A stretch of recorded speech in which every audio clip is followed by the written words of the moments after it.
These things are always quite satisfying. Or a cave with moving barriers. Now, just before the flying starts, there's also a little chase sequence on the ground. So I made a few potential non-lethal decoys.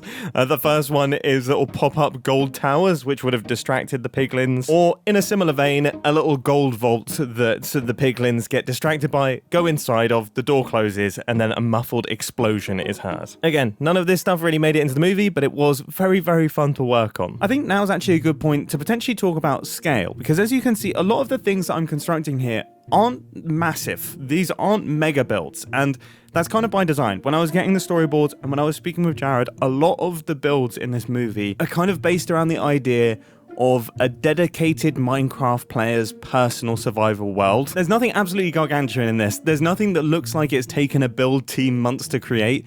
It looks like the sort of world that you and your friends would create. And that's kind of the key. All of these builds here are for a scene that was in the early version of the script that eventually got changed. There was a big minecart chase sequence. Jason Momoa and Jack Black get split into different minecarts. They're going through different rail systems. Redstone traps are being activated. Piglins are chasing them.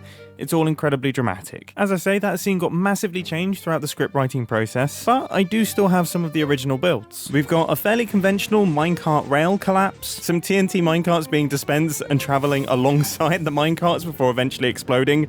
You can imagine the facial expressions there. A personal favorite of mine is this minecart